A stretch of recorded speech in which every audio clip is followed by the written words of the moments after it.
سلام سلام. درس چهارم لکنجوگیزم یعنی صرف افعال. صرف افعال در زمان حال را به طور کلی با هم میبینیم.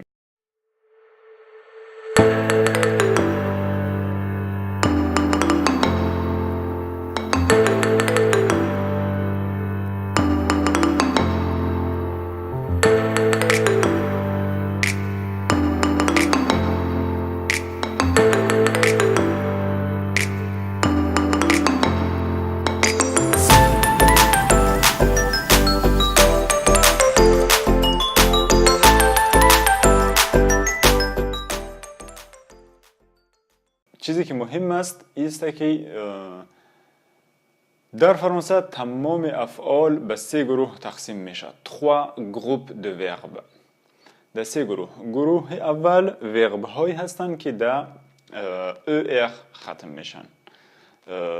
گروه دوم ورب هایی که در er ختم میشن و گروه سوم ورب هایی هستند که در re یا dre یا OIR یا بعضی از ER ها همچنان در گروه سوم هستند. بنابراین تمامی ورب ها در سه گروه تقسیم میشن. گروه اول گفتیم گروهی است که در ER ختم میشه.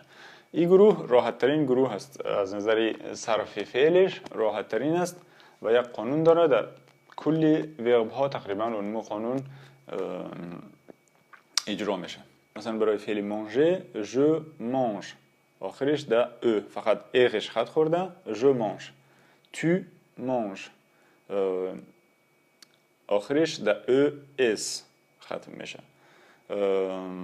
il elle on mange آخرش در او است.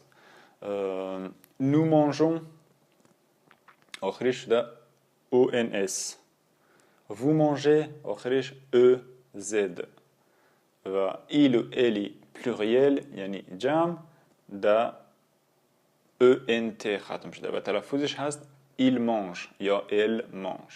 یک استثنایی که داخل وربی manger هست و میسته که برای نو وقتی نوشته میکنیم nous mangeons اوش میمانه.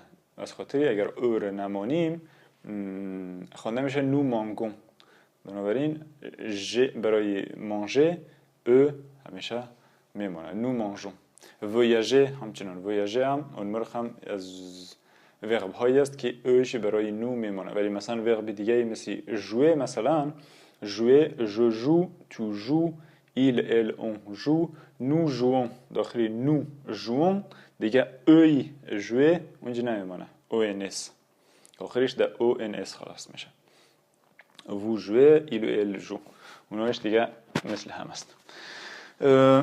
یک چند استثناء برای بعضی از فعل هایی که در او ختم میشه.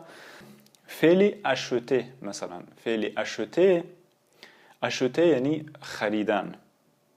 وقتی که صرف میکنی نوشته میشه j'achète.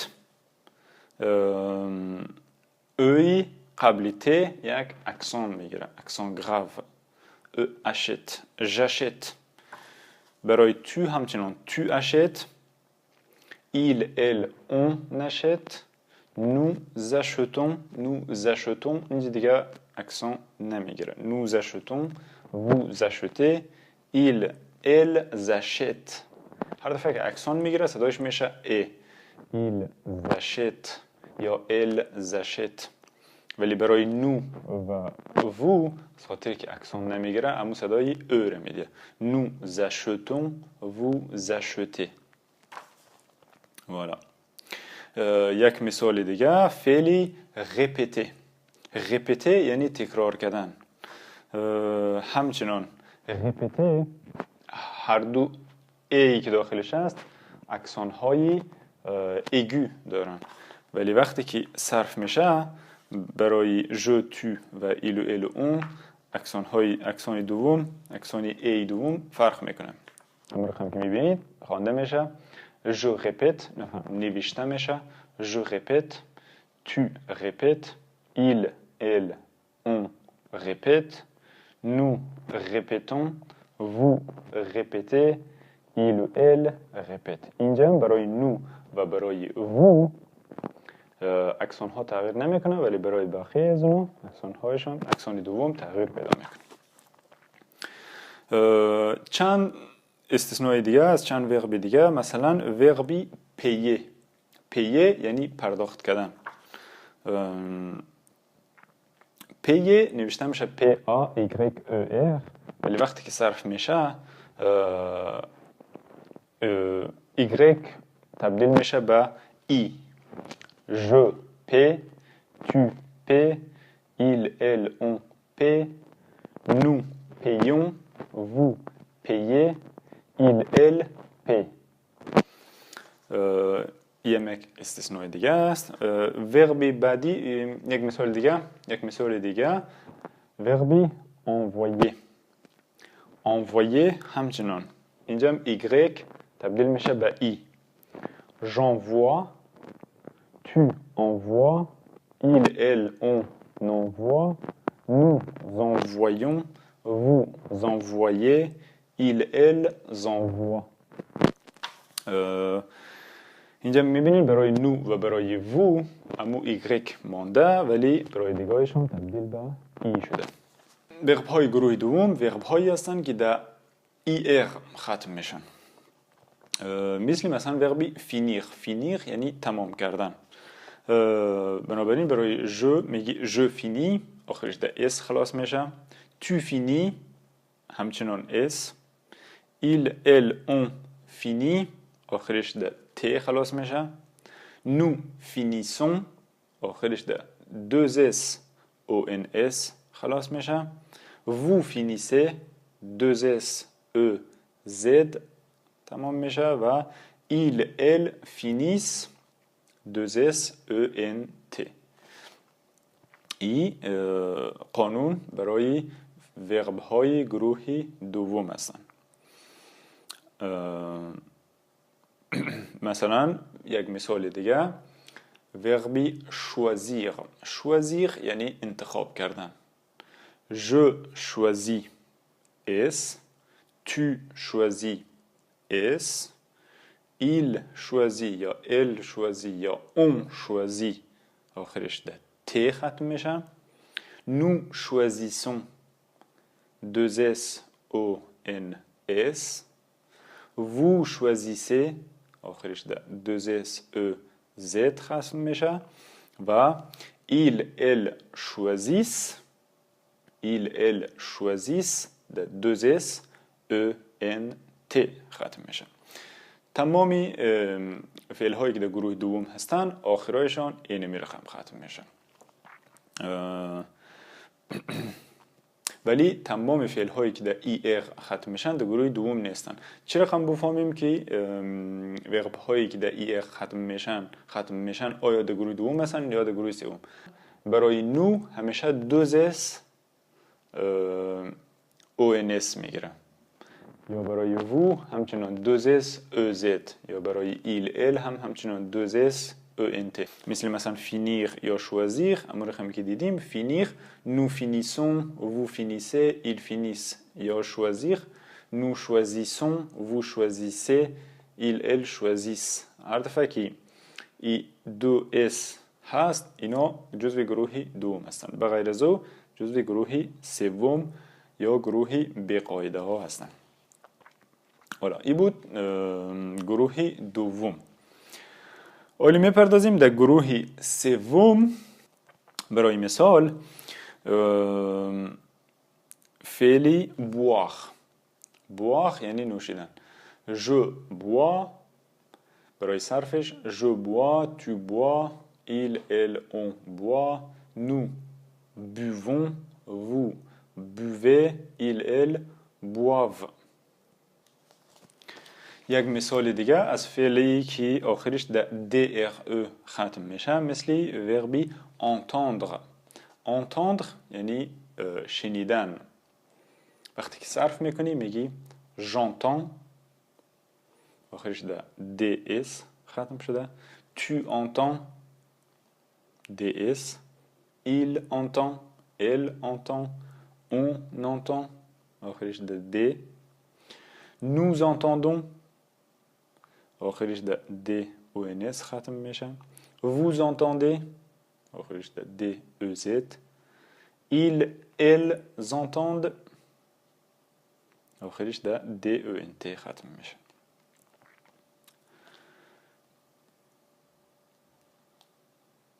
یک مثال دیگه فعلی لیر. لیر یعنی خواندن.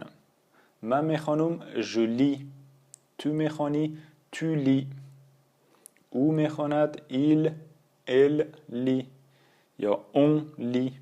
on lit همون که گفتیم در درس دوم یعنی معنای نو میده. on lit یعنی ما میخوانیم. nous lisons یعنی ما میخوانیم. vous lisez شما میخوانید. il elle lisent آنها میخوانند. چند مثال رو با هم در جمله ها میبینیم برای بهتر فهمیدن از این فعل ها. مثلا در جمله je veux vous aider à faire des progrès. Je veux vous aider à faire des progrès. Je veux vous aider à faire des progrès. اینجا امور هم که میبینید وربی vouloir یعنی خواستن صرف شده برای je. Je veux vous aider à faire des progrès. وربی vouloir برای je صرف شده v e u x. v e u x خوانده میشه veux. Je veux vous aider à faire des progrès. یک جمله دیگه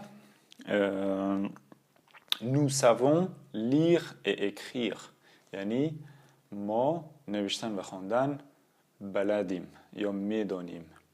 nous savons savons verbe savoir برای nous صرف شده. nous savons lire et écrire ما بلدیم خواندن و نوشتن. lire خواندن écrire نوشتن. nous savons lire et écrire. Donc ça c'est bon, ça c'est bon, ça c'est bon. یک جمله دیگه ils ne choisissent pas toujours la meilleure solution. Ils ne choisissent pas toujours la meilleure solution. داخل از این جمله هم میبینین که وربی choisir برای ایلی pluriel یعنی آنهای مردها ils ne choisissent pas یعنی آنها همیشه انتخاب نمی کنند بهترین راه حل را. ils ne choisissent pas toujours la meilleure solution. la meilleure یعنی بهترین. solution یعنی راه حل. ils ne choisissent pas toujours la meilleure solution. اینجا هم که میبینین وربی choisir که در گروه دوم بود برای ایلی پلوریل صرف شده. ils ne choisissent pas toujours la meilleure solution. برای منفی کردن جمله هاتم امور هم که در درس‌های قبلی هم یاد گرفته بودیم در پس و پیش ورب ne پر میمانیم و جمله میشه منفی. یک مثال دیگه از یک جمله سوالی. Est-ce que vous connaissez un peu l'histoire de la France? Est-ce que vous connaissez un peu l'histoire de la France? یک جمله سوالی است از خاطری که با est-ce que شروع شده. est-ce que یعنی آیا. est-ce que یعنی آیا. جمله های سوالی بخوای بسازی همیشه est-ce que رو که اول جملات بانی جمله ها میشه سوالی. معنایش هم است آیا. est-ce que vous connaissez یعنی آیا شما میشناسید. connaissez یعنی vous connaissez یعنی آیا شما میشناسید از وربی connaître میآید. اما هم که داخل پرانتز میبینین وربش هست connaître و برای vous صرف شده. est-ce que vous connaissez un peu l'histoire de la France؟ یک کمی تاریخ فرانسه را. est-ce que vous connaissez un peu l'histoire de la France؟ voilà.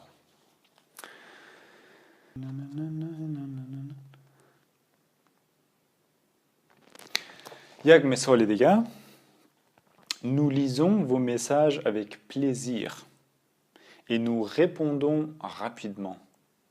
داخل از جمله وربی lire صرف شده برای nous. nous lisons vos messages avec plaisir et nous répondons rapidement. بخش دوم جمله verbi répondre یعنی جواب دادن صرف شده برای نو. یعنی ما پیام های شما را میخوانیم با کمال میل. avec plaisir یعنی با کمال میل میخوانیم و ما جواب میدهیم به سرعت، سریعا جواب میدهیم. Nous lisons vos messages avec plaisir et nous répondons rapidement. جمله بعدی Ils détruisent cette vieille maison. Ils détruisent cette vieille maison. اینجا میبینید verbi détruire که داخل پرانتز نوشته شده. détruire یعنی خراب کردن. Ils détruisent یعنی آنها خراب میکنند این خانه کهنه را، این خانه قدیمی را. vieille یعنی کهنه. maison یعنی خانه. cette vieille maison این خانه قدیمی را. cette یعنی این خانه قدیمی را. Ils détruisent cette vieille maison. جمله بعدی یک اصطلاح زبان فرانسوی. مثلا یک نفری را بگه که تو کم گیج شده میگن tu perds la tête. tu perds la tête. perdre از verbi perdre. perdre یعنی گم کردن، از دست دادن. باز دیزی جمله وقتی میگی tu perds la tête یعنی گیج شده، گیج میزنی، این رقم معنا را میده. tu perds la tête یک اصطلاح زبان فرانسوی است. اصطلاح در زبان فرانسوی میشه expression. c'est une expression française. وقتی که میگی tu perds la tête یعنی دیگه کارهای مسخرگی میکنی. tu perds la tête.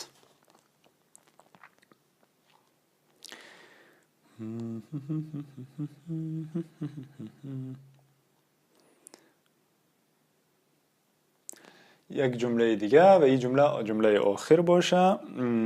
je vous promets d'être à l'heure. je vous promets d'être à l'heure یعنی من قول میتم در شما قول میتم که سر وقت باشم. je vous promets d'être à l'heure. je vous promets d'être à l'heure یعنی من قول میدم که سر وقت باشم. je vous promets d'être à l'heure.